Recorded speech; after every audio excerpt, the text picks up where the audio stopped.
नमो नमो तुलसी महारानी, नमो नमो हर की पटरानी, नमो नमो तुलसी महारानी, नमो नमो हर की पटरानी। बोलिए तुलसी मैया की जय। आज हम सुनेंगे तुलसी विवाह की संपूर्ण कथा। आप सभी लोग वीडियो में जुड़े रहिएगा और वीडियो को पूरा जरूर देखिएगा। तो आइए शुरू करते हैं तुलसी विवाह की कथा। प्रिय भक्त जनों, सावर्णी मुनि की पुत्री तुलसी अपूर्व सुंदरी थी। उनकी इच्छा थी कि उनका विवाह भगवान नारायण के साथ हो। इसके लिए उन्होंने नारायण पर्वत की घाटी में स्थित बद्री वन में घोर तपस्या की।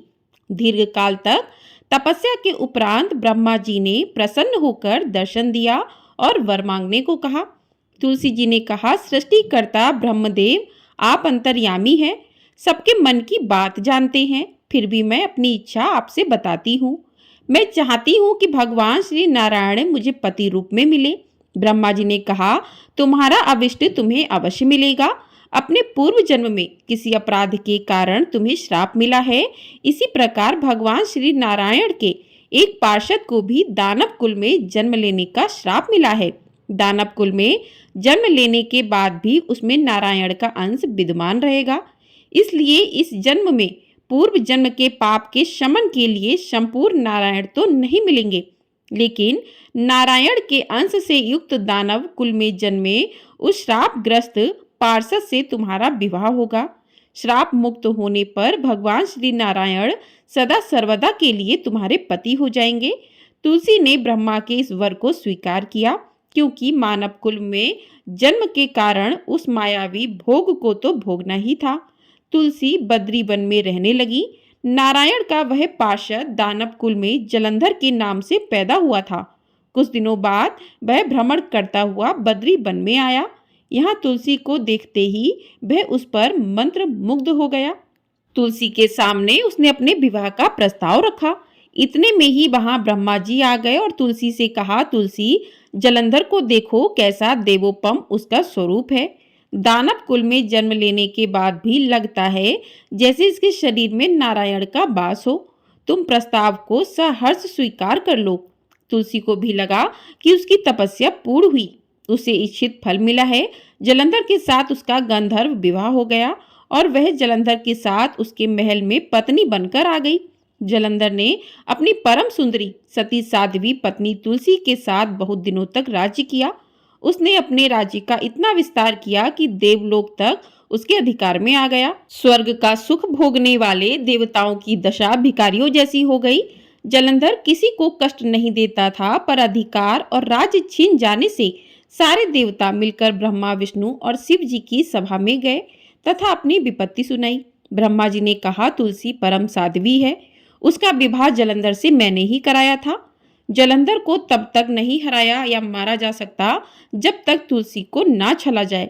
विष्णु जी ने कहा, जलंधर पूर्व जन्म में मेरा पार्षद था। श्राप के कारण उसे दैत्य कुल में जन्म लेना पड़ा। इस जन्म में भी मेरा अंश उसमें व्याप्त है। साथ ही तुलसी के पतिव्रत धर्म से वह अजय है। फिर देवताओं की सहमति से भगवान शिव ने जलंधर के पास संदेश भेजा कि या तो वह देवताओं को राज्य लौटा दे या फिर उनसे युद्ध करे। जलंधर शंकर के पास पहुंचा और उसने कहा, देवादिदेव, आपके लिए देवताओं का पक्ष लेना उचित नहीं है। राज्य बढ़ाना हर राजा का कर्तव्य है। मैं किसी को दुखी नहीं कर रहा हूँ। देवताओं से कहिए कि वह मेरी प्रजा बनकर रहें। मैंने आपका कोई भी अपमान नहीं किया है। हमारा आपका युद्ध शोभा नहीं देता है। अगर आप हार गए तो बड़ी लज्जा की बात होगी, और यदि मैं हार गया तो आपकी कीर्ति बहुत अधिक बढ़ेगी। भगवान शंकर फिर हंसने लगे। वे तो सब रहस्य समझते थे। तुलसी और जलंधर के पूर्व जन्म के श्राप की अवधि लगभग पूरी हो चुकी थी। फिर शंकर जी बोले, इसमें कीर्ति और लज्जा की बात नहीं है। तुम देवों को राज्य लौटाकर उन्हें उनके पद पर प्रतिष्ठित होने दो। युद्ध से बचने का यही एक उपाय है। तभी जलंधर ने कहा, मैंने युद्ध के बल से देवलोक जीता है। कोई उसे युद्ध के द्वारा ही वापस ले सकता है। यह मेरा अंतिम उत्तर है। अब मैं जा रहा हूँ। ऐसा कहकर जलंधर चला गया। उसने अपनी पत्नी तुलसी को सारी बातें बताई और कहा, कर्म भोग सब काल सूत्र में बंधा है। जीवन में हर्ष, शोक, भय, सुख, दुख, मंगल, अमंगल काल के अधीन है। हम तो केवल निमित्त हैं। संभव है भगवान शिव देवों का पक्ष लेकर मुझसे युद्ध करें। तुम चिंता मत करना, तुम्हारा सती तेज मेरी रक्षा करेगा। दूसरे दिन भगवान शंकर के नेतृत्व में देवताओं ने युद्ध छेड़ दिया। जलंधर ने भीषण बाणों की बरसा कर उनका वेग रोका। उसके प्रहार से देवता डगमगाने लगे। उसने दानवी शक्ति का प्रयोग कर मायावी युद्ध आरंभ किया। युद्ध स्थल पर वह किसी को भी दिखाई नहीं देता था, पर उसके अस्त्र शस्त्र प्रहार कर देवों को घायल कर देते थे। देवगण अपने अस्त्र चलाएं तो किस पर चलाएं, क्योंकि कोई शत्रु सामने था ही नहीं। कई दिनों तक इसी तरह भयंकर युद्ध चलता रहा। जलंधर पराजित नहीं हुआ। तब शिव जी ने विष्णु जी से कहा, विष्णु कुछ तो उपाय करो, अन्यथा मेरा तो सारा यश मिट्टी में मिल जाएगा। विष्णु जी ने सोचा, बल से तो जलंधर को हराया नहीं जा सकता, इसलिए छल का सहारा ही लेना पड़ेगा। उन्होंने तुरंत अपना स्वरूप जलंधर जैसा बनाया और अस्त्र शस्त्र से सुसज्जित हो तुलसी जी के पास पहुंच गए। बोले, प्रिय, मैं युद्ध जीत गया। सारे देवता भगवान शंकर समेत हार गए। इस खुशी में आओ, मैं तुम्हें अपने अंग से लगा लूं। पति को प्रत्यक्ष खड़ा देख तथा विजय का समाचार सुन वह दौड़कर मायावी जलंधर के गले से लिपट गई। इस प्रकार पति पत्नी दोनों ने आलिंगन कर खूब खुशी मनाई। पर पुरुष के साथ इस प्रकार के व्यवहार से उसका सती तेज नष्ट हो गया। उसका सती तेज तो जलंधर की कवच के रूप में रक्षा कर रहा था, वह कवच भी नष्ट हो गया। जलंधर शक्तिहीन हो गया। यह जानते ही भगवान शंकर ने अपने त्रिशूल से प्रहार किया। त्रिशूल के लगते ही जलंधर जलकर भस्म हो गया। जलंधर के मरने की बात जानकर विष्णु अपने असली रूप में आ गए। सामने अपने पति जलंधर के स्थान पर भगवान विष्णु को खड़ा देख तुलसी बहुत विस्मित हुई। उसे पता लग गया कि स्वयं नारायण ने उसके साथ छल किया है। क्रोध में आकर तुलसी जी ने श्राप दिया कि एक सती स्त्री का सत्यत्व भंग करने के अपराध में तुम हृदयहीन पत्थर हो जाओ। विष्णु जी ने तुलसी के श्राप को शिरोधार्य कर कहा, देवी, तुम्हारे तथा जलंधर के कल्याण के लिए मुझे ऐसा करना पड़ा। तुम दोनों को श्राप मुक्त करना था। तुम भी अब अपना शरीर त्याग कर तुलसी बिरवा के रूप में जन्म लोगी और मेरी पूजा तुलसी दल से होगी। मैं शालिग्राम पत्थर बनूंगा। मेरे शीश पर तुम आदर से विराजमान होगी। तुम्हारे पति की हड्डियों के चूड़ से शंख की उत्पत्ति होगी। उस शंख ध्वनि से देवताओं तथा मेरी पूजा आराधना होगी। जहाँ शंख ध्वनि होगी वहाँ मंगल में मैं विराजमान रहूंगा। तुमने पूर्व जन्म में बद्री वन में मुझे पाने के लिए बड़ी तपस्या की थी। अब अगले जन्म में मैं नारायण प्रस्तर के रूप में बद्रीनाथ वन में स्थापित होऊंगा और मेरी पूजा अर्चना फल फूल से ना होकर तुम्हारी तुलसी दल से होगी। मेरे शीश पर विराजमान होकर तुम मुझसे भी ऊंचा पद प्राप्त करोगी। इस प्रकार से पहली कथा पूर्ण हुई। बोली श्री लक्ष्मी नारायण भगवान की जय। बोली श्री तुलसी जी शालिग्राम की जय। आइए अब सुनते हैं तुलसी विवाह की दूसरी पौराणिक कथा। एक समय की बात है, एक परिवार में ननद और भाभी साथ साथ रहा करती थी। ननद का विवाह अभी तक नहीं हुआ था। वह तुलसी जी के पौधे की बहुत सेवा करती थी। नियम से तुलसी को सींचती और दीपक जलाती थी, लेकिन उसकी भाभी को यह सारी बातें बिल्कुल भी पसंद नहीं थी। जब कभी उसकी भाभी को बहुत ज्यादा गुस्सा आता तब वह अपनी ननद को ताना देती हुई कहती कि जब तुम्हारा विवाह होगा तो मैं तुलसी को ही बारातियों को खाने को दूंगी और तुम्हारे दहेज में भी तुलसी ही दूंगी। तुम जब देखो तुलसी की ही सेवा करती रहती हो। कुछ समय बीत जाने पर ननद का विवाह तय हो गया। विवाह के दिन भाभी ने अपने कहे अनुसार बारातियों के सामने तुलसी का वह गमला फोड़ दिया जिसकी सेवा उसकी ननद किया करती थी और तुलसी के पत्ते खाने के लिए कहा। तुलसी जी की कृपा से वह फूटा हुआ गमला कई सारे स्वादिष्ट पकवानों में बदल गया। भाभी के गहनों के नाम पर तुलसी की मंजरी से बने हुए गहने अपनी ननद को पहना दिए। देखते ही देखते तुलसी जी की मंजरी से बने हुए गहने भी सुंदर सोने जवाहरात में बदल गए। इतना ही नहीं, भाभी ने मारे क्रोध के वस्त्रों के स्थान पर तुलसी का जनेऊ रख दिया और वह भी रेशमी और सुंदर वस्त्रों में बदल गया। अब जब ननद अपनी ससुराल में पहुंची तो ससुराल में तो उसके दहेज की बहुत प्रशंसा हुई। यह बात भाभी के कानों तक भी पहुंची। उसे बहुत आश्चर्य हुआ। उसने सोचा कि उसने तो ननद के गहने, कपड़े और जनेऊ तक तुलसी जी के ही रखे थे। तुलसी की मंजरी रखी थी, यह सब जानकर भाभी को बहुत आश्चर्य हुआ। अब उसे तुलसी की पूजा का महत्व समझ में आ गया। उस भाभी की भी एक लड़की थी। वह तब अपनी बेटी से कहने लगी कि बेटी, तुम भी तुलसी की सेवा किया करो, तुम्हें भी तुम्हारी बुआ की तरह फल मिलेगा। वह जबरदस्ती अपनी बेटी से तुलसी की सेवा करने को कहा करती, लेकिन लड़की का मन तो तुलसी की सेवा में लगता ही नहीं था। धीरे धीरे समय बीता, भाभी की लड़की बड़ी हो गई। अब उसके विवाह का समय आ गया। तब भाभी सोचने लगी, जैसा व्यवहार मैंने अपनी ननद के साथ किया था वैसे ही अब मैं अपनी बेटी के साथ भी करूंगी, तो यह भी गहनों से लद जाएगी और बारातियों को भी खाने में तरह तरह के पकवान मिलेंगे और ससुराल में भी इसे बहुत मान सम्मान मिलेगा। यह सोचकर भाभी बारातियों के सामने तुलसी का गमला फोड़ देती है, लेकिन इस बार गमले की मिट्टी मिट्टी ही रहती है। मंजरी और पत्ते भी अपने ही रूप में रहते हैं। जनेब भी अपना रूप नहीं बदलता। और जब भाभी ने सभी बारातियों को खाने में तुलसी के पत्ते दिए तो यह देखकर सभी लोग और बाराती भी भाभी की बुराई करने लगे। भाभी ने लालच में आकर अपनी बेटी के दहेज में भी तुलसी के पत्रे और मंजरी आदि रख दिए थे। जब बेटी अपनी ससुराल पहुंची तो वहां पर भी उसकी बुराई ही हुई। भाभी गुस्से के मारे कभी भी अपनी ननद को नहीं बुलाती थी। एक दिन भाई ने सोचा, मेरी पत्नी तो मेरी बहन को बुलाती ही नहीं है, क्यों ना मैं अपनी बहन से मिलकर आऊं। यह सोचकर उसने अपनी पत्नी से कहा और कुछ उपहार अपनी बहन के लिए ले जाने की बात कही। तो भाभी ने थैले में ज्वार भरकर कह दिया कि ये लो, और कुछ नहीं है, तुम यही लेकर जाओ। तब भाई बहुत दुखी मन से अपनी बहन के पास चल दिया। रास्ते में वह सोचता रहा कि कोई भाई भला अपनी बहन के घर ज्वार कैसे लेकर जा सकता है। यही सोचकर वह गौशाला के पास रुक गया और ज्वार का वह थैला उसने एक गाय के सामने पलट दिया। तभी एक ग्वाले ने ये सब देख लिया। तब ग्वाले ने आकर भाई से कहा कि अरे, आप गाय के सामने यह हीरे मोती और सोना क्यों डाल रहे हो? इसे तो घास डालनी है। तब भाई ने देखा तो वह हैरान हो गया। फिर भाई ने ग्वाले को सारी बात बताई और धन लेकर खुशी खुशी अपनी बहन के घर चल दिया। दोनों भाई बहन एक दूसरे को देखकर बहुत प्रसन्न हो गए। तब बहन ने तुलसी माता से सच्चे मन से प्रार्थना की कि उसकी भाभी को सद्बुद्धि प्राप्त हो जाए और तुलसी माता की कृपा से उनके घर में सुख समृद्धि और धन के भंडार भर जाएं।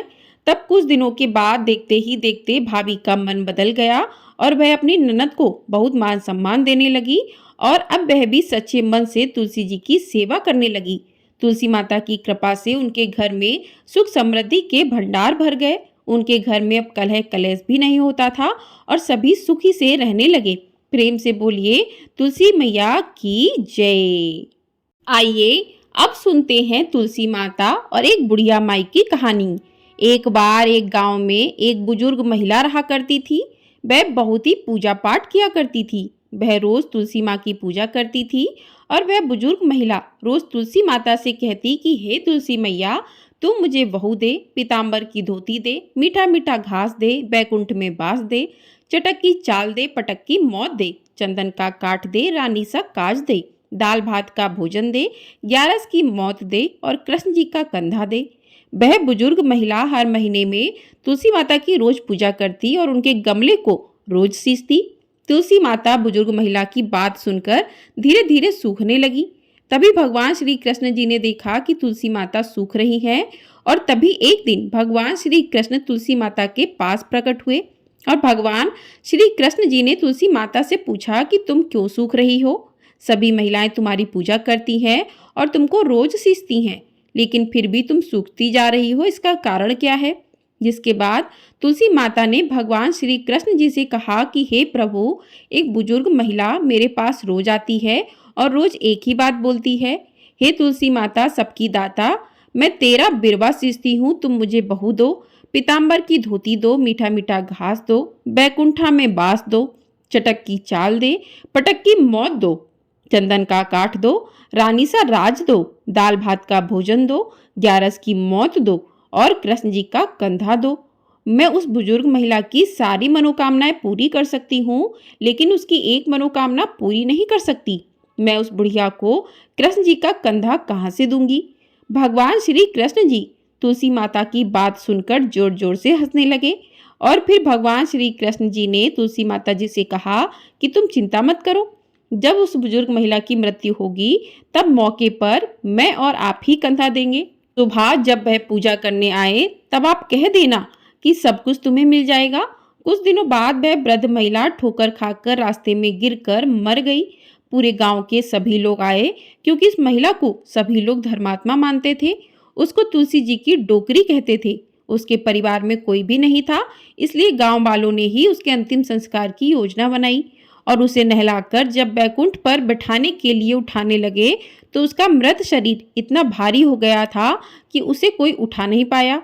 यह सब देखकर वहां के सभी लोग तरह तरह की बातें करने लगे और कहने लगे कि यह इतना पूजा पाठ करती थी, हर समय माला फेरती थी, इसलिए यह इतनी भारी हो गई है। वहीं पूरे गांव में चर्चा होने लगी कि डोकरी माई कोई भक्ति नहीं करती थी, यह छल कपट करती थी। हम जिसे धर्मात्मा समझते थे वह पापी है, जो कि किसी से भी नहीं उठ पा रही है।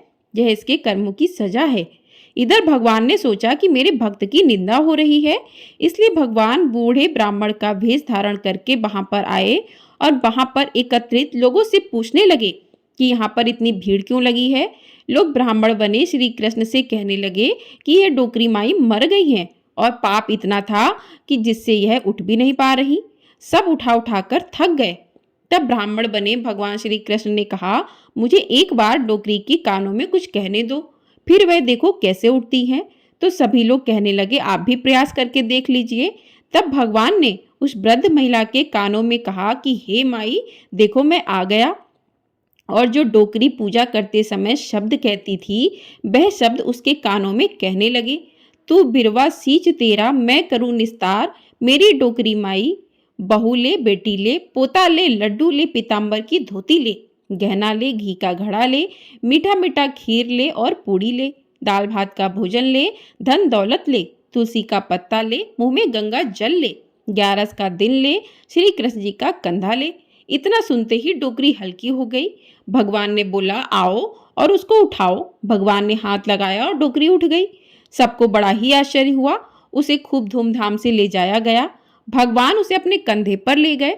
पूरे गांव में इसकी चर्चा होने लगी, जिससे उसको मुक्ति मिल गई और बैकुंठ में चली गई। सभी लोग देखते रह गए। सभी लोगों ने देखा कि शमशान घाट तक तो ब्राह्मण साथ ही आया था, लेकिन अब वह दिखाई नहीं दे रहा है। इससे लोगों को समझ में आ गया कि वह कोई और नहीं, स्वयं भगवान बूढ़े ब्राह्मण के रूप में आए थे। बोलिए भगवान श्री राधा कृष्ण भगवान की जय। बोलिए तुलसी शालिग्राम भगवान की जय। तो इस प्रकार से तुलसी विवाह की कथा पूर्ण हुई। अब करते हैं तुलसी माता की आरती। जय जय तुलसी मैया, मैया जय तुलसी मैया, सब जग की सुखदाता, सबकी वरदाता। जय जय तुलसी माता, सब योगों के ऊपर, सब रोगों के ऊपर, रुज से रक्षा करके भवत्राता। जय जय तुलसी माता, बटुपुत्री है श्यामा, सुरवल्ली है ग्राम्या, विष्णु प्रिय जो तुमको सेवे, सो नर तर जाता। जय जय तुलसी माता, हरि के शीश विराजत, त्रिभुवन से हो वंदित, पतित जनों की तारणी विख्याता। जय जय तुलसी माता, लेकर जन्म विजन में आई देव्य भवन में, मानव लोक तुम्ही से सुख संपत्ति पाता। जय जय तुलसी माता, हरि को तुम अति प्यारी, श्याम वरण तुम्हारी, प्रेम अजब है उनका तुमसे कैसा नाता। जय जय तुलसी माता, मैया जय तुलसी माता, सब जग की सुखदाता, सबकी बरदाता। जय जय तुलसी माता। बोले तुलसी मैया की जय। बोलिए शालिग्राम भगवान की जय। बोलिए विष्णु भगवान की जय। बोलिए लक्ष्मी मैया की जय। तो इसी के साथ आज की वीडियो यहीं पर समाप्त करते हैं। तुलसी मैया की कथा और आरती पूर्ण हुई। आपको यदि ये वीडियो पसंद आई है तो वीडियो को लाइक अवश्य कर लीजिएगा। चैनल पर पहली बार आए हैं तो चैनल को सब्सक्राइब कर लीजिएगा, जिससे आपको मेरी आने वाली वीडियो तुरंत ही प्राप्त हो सकेंगी। और आपको ये वीडियो पसंद आई है तो कमेंट बॉक्स में तुलसी मैया की जय अवश्य लिखिएगा। तुलसी मैया की जय।